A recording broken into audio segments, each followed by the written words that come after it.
रेसिपीमध्ये तुमचं सर्वांचं खूप खूप खूप स्वागत। आज आपण प्रमिलास रेसिपीमध्ये कैरीचे बारीक तुकडे करून तोंडी लावण्याकरता छान असं चटकदार चटपटीत झटपट होणारं लोणचं तयार करतोय। हे लोणचं करायला अगदी सोपं आहे, तर लगेचच रेसिपीला सुरुवात करूया।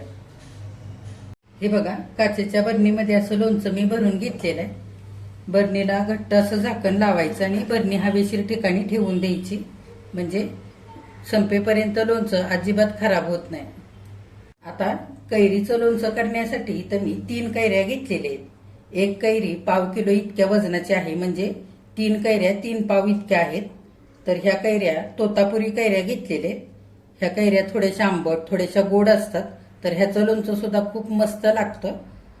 जर तुम्हाला लोणच्याची कैरी इथे आंबट असते ती वापरायची असेल ना, ती सुद्धा तुम्ही इथे वापरू शकता। ह्या कैऱ्या मी थोडा वेळ पाण्यामध्ये ठेवल्या आणि नंतर स्वच्छ धुतल्या आणि अशा कोरड्या करून घेतल्यात। हे बघा, अजिबात ह्या कैऱ्या लोणचं करायच्या आधी ओलसर ठेवायच्या नाहीत, चांगल्या पुसून घ्यायच्या, म्हणजे लोणचं आपलं छान वर्षभर टिकतं। आता ह्या कैऱ्या आपण बारीक अशा कापून घेऊया। आता कैरी आपण कापून घेऊया।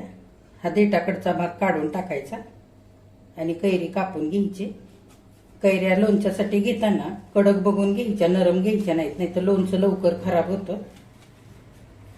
कैरी इथं मी कापून घेतली आणि अशी कडक पोळी निघालेली ती आपल्याला टाकून द्यायची। आता आपण कैरीचे असे बारीक तुकडे करून घेऊया। कैरीची बिना साल काढता ही कैरी वापरायची, म्हणजे लोणचं छान लागतं चवीला।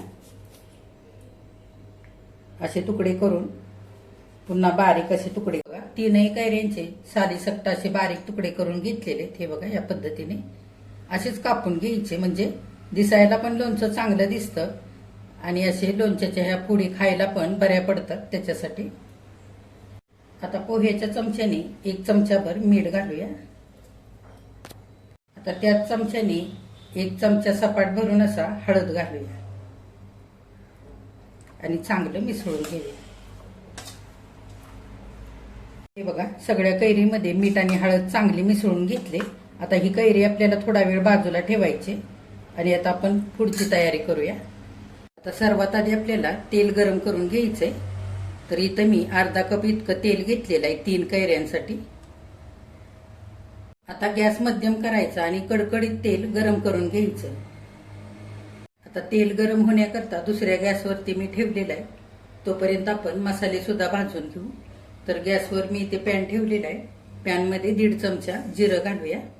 गॅस मध्यम करायचा आणि छान गवळं जिरं भाजून घ्यायचं।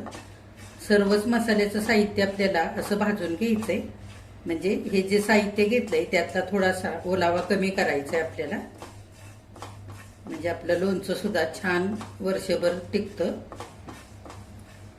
1 मिनिटभर चांगलं जिरं इथं मी गवळं असं भाजून घेतलंय। सगळं साहित्य ह्या पद्धतीने भाजून घ्यायचं, फारही अगदी जास्त भाजायचं नाही, नाहीतर मग घेतलेलं साहित्य करपू शकतं आणि त्याच्यामुळे लोणच्याची चव बिघडते। आता हे जिरं काढून घेऊया। आता त्याच पॅनमध्ये 1.5 चमचा धने घालूया। धने सुद्धा चांगले भाजून घ्यायचे। हे बघा, 1 मिनिटभर धने सुद्धा छान गवळे भाजून घेतलेले, मस्त सुगंध सुटलेला आहे। आता धने काढून घेऊया। आता इथं मी 1.5 चमचा बडीशेप घेतले, ते घालूया पॅनमध्ये। बडीशेप सुद्धा आपल्याला चांगली गवळी भाजून घ्यायचे। हे बघा, मिनिटभर बडीशेप सुद्धा चांगली भाजून घेतले, काढून ठेवूया। आता इथं मी 1.5 चमचा मोहरी घेतले, ते घालूया। मोहरी सुद्धा छान भाजून घ्यायचे। हे बघा, मिनिटभरानंतर मोहरी सुद्धा छान भाजलेले, तडतडायला लागले, काढून घेऊया।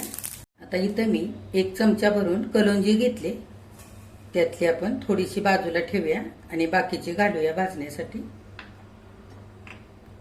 सगळं चांगलं भाजून घेऊया। आता कलोंजी सुद्धा 1 मिनिटभर चांगले भाजून घेतले, काढून ठेवूया। इथं मी 1 चमचा मोहरीची डाळ घेतली, ती घालूया। मोहरीची डाळ जर नसली तर अर्धा चमचा मोहरी तुम्ही आणखी जास्तीची घेऊ शकता। डाळ सुद्धा चांगली भाजून घेऊया।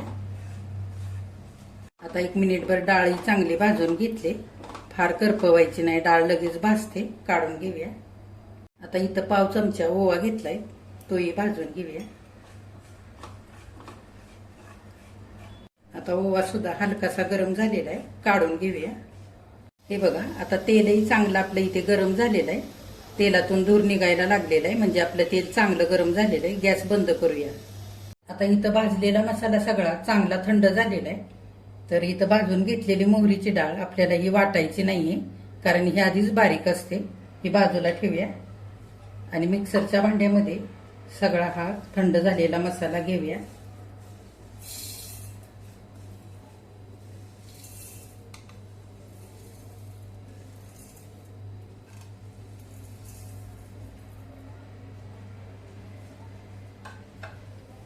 आणि छान असा रवाळ वाटून घेऊया.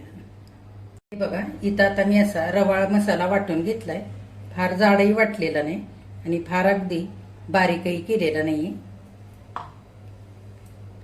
हे बघा, आता तेलही इथं थोडंसं थंड झालंय आणि हलकस असं गरम आहे. ह्या वेळेला काय करायचं, मेथीदाणे घालायचे. तर इथं मी पाव चमचा मेथीदाणे घेतलेले आणि पाव चमचा आपण इथे कलोंजी बाजूला ठेवली होती ती सुद्धा घालूया. आणि इथं मी अर्धा चमचा हिंग घेतलाय, त्यातला अगदी थोडासा तेलामध्ये घालूया. आणि तेल चांगलं हलवून घेऊया. कलोंजी आणि मेथीदाणे घेतले ते छान मुरतात तेलामध्ये, म्हणून थोडंसं गरम असताना असं मेथीदाणे आणि कलोंजी घालायची तेलामध्ये. हे बघा, आता इथे थोडंसं आपलं तेल गरम आहे, तर हे पूर्ण आपल्याला पंख्याच्या हवेखाली ठेवून थंड करून घ्यायचंय. आता लोणच्यामध्ये आपण मसाले घालूया. मोहरीची डाळ घालूया, हिंग, इथे मी बेडगी मिरची पावडर 1.5 चमचा घेतली ती घालूया. इथे मी 1 चमचा भरून आणखी मीठ घेतलेलं आहे. आपण पहिल्यांदा 1 चमचाभर मीठ घातलेलं आहे. लोणच्याला थोडंसं मीठ जास्तीचं लागतं, म्हणजे लोणचं सुद्धा छान वर्षभर टिकतं. आता हा बारीक करून घेतलेला मसाला तोही घालूया.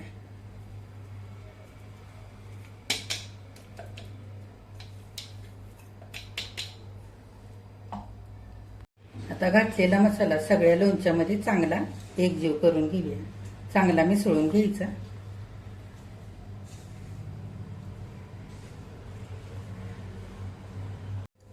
आता लोणच्यामध्ये सगळा मसाला चांगला एकजीव करून घेतलाय. सगळ्या कैरीच्या फोडींना एकसारखा मसाला लागलेला आहे. आता हे चांगलं थंड झालेलं तेल लोणच्यामध्ये घालूया. तेल घातल्यानंतर चांगलं लोणचं मिसळून एकजीव करून घेतलेलं आहे. मस्त असं चटपटीत लोणचं आपलं इथे तयार झालेलं आहे. हे बघा, रंग सुद्धा खूपच मस्त आलेला आहे. आता हे लोणचं बरणीमध्ये भरून ठेवण्याकरता तयार झाले.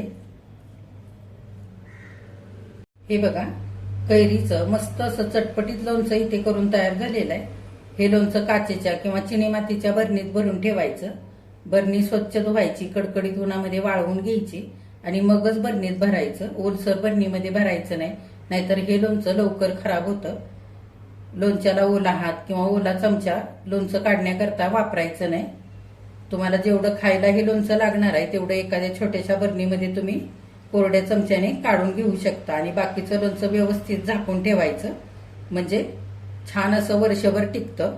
आता इथे मी हे झटपट लोणचं तयार केलेलं आहे आणि कमी तेल वापरलेलं आहे. तर मी थोडंसं उद्या याच्यामध्ये आणखी तेल गरम करून थंड करून घालणार आहे. जर तुम्हाला हे लोणचं वर्षभराकरता बनवायचं असेल तर लोणचं केल्यानंतर लोणच्याच्या वरती येईल इतकं तेल इथे गरम करून थंड करून ते घालायचंय, म्हणजे तेलामुळे लोणचं छान असं वर्षभर टिकतं. त्यासाठी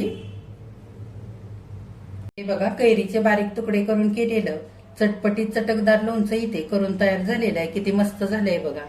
रंग सुद्धा खूपच भारी आलेला आहे आणि चवीला पण 1 नंबर लागतं हे लोणचं. हे लोणचं मुरण्याकरता 4 ते 5 दिवस लागतात किंवा केल्या केल्या लगेच तुम्ही हे लोणचं खाऊ शकता. खूप भारी लागतं खायला. आता उन्हाळ्याच्या दिवसामध्ये जेवणाची अजिबात इच्छा नसते. असं जर लोणचं असेल ना तोंडी लावण्याकरता, तर 2 घास जेवणाचे जास्तीचे खावेसे वाटतात. म्हणून मी हे झटपट होणारं लोणचं इथे करून दाखवलेलं आहे.